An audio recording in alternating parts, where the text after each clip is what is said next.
Next up, Mark Palchik.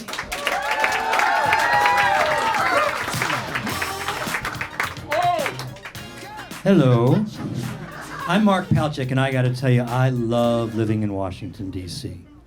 Except, it's getting so damn expensive, right? I mean, you have no idea what it costs these days to buy a politician.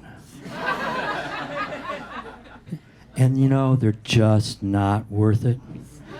They're not. We have a D.C. council member that tweeted, "The Jews control the weather." The Jews, really? They haven't been able to control the weather since they left Egypt the first time. And besides which, if they really had that superpower, they'd just keep Manhattan warm. Well, to get here, I had to go from San Juan through Miami to DCA. I hate air travel. There is no personal space. I mean, you get the guy, the plus-size guy that sits in the center seat, right? And he thinks he's a striker, right, on roller derby. Or the guy that's got to fill up the overheads with body bags, all the while blocking the aisle. And then you got the guy that has the 25-inch laptop where he's watching Die Hard 2 with no headphones.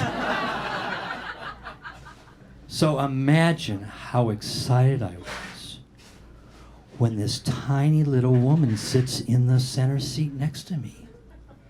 There was at least 6 inches between her elbows and mine.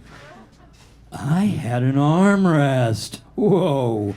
And she had this tiny little luggage, which she just put so neatly underneath the seat in front of her. And she had this cute little cell phone with a screen so tiny, I could barely see the nude pictures of her girlfriend. There is no personal space. And then I had to change planes in Miami. Have you been to Miami? That airport is like a separate continent. I land at gate D2. They say that my connecting flight is H5. So I walk the 35 gates to the SkyTrain, at which point I got to take the shuttle bus. Stay. I got to take the shuttle bus to the rental cars, had to drive the rental car over to the H terminal, had to go back through security, which, you know what that means, taking everything out of your pockets again, where they got to tell me that my flight was going to leave from D2. Well, at least on this flight, I did get to finish the 2nd season of The Marvelous Mrs. Maisel. I have a conundrum, and I don't think it's curable.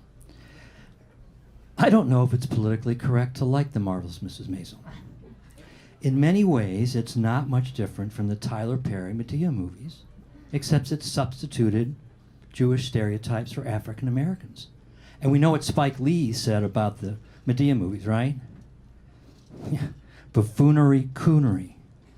So, is it okay for me to like The Marvelous Mrs. Maisel? Is it really okay for this? Well, let me tell you how I feel.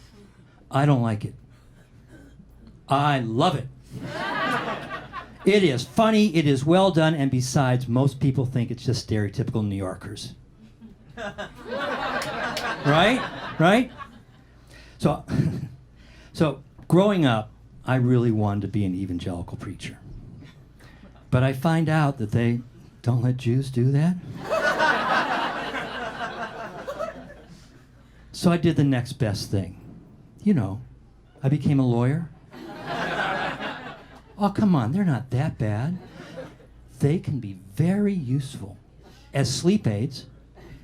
If you don't believe me, ask one what they do all day. If you're not asleep in 10 minutes, you're not listening. But I get it. Most people like calling lawyers about as much as they like calling undertakers. But if grandma's died, you better call the undertaker. And you better call a lawyer if you're the one that killed grandma. Look, all I'm really trying to say is we'd be so much better off if we just called lawyers before we did stupid shit. You know, treat lawyers like condoms.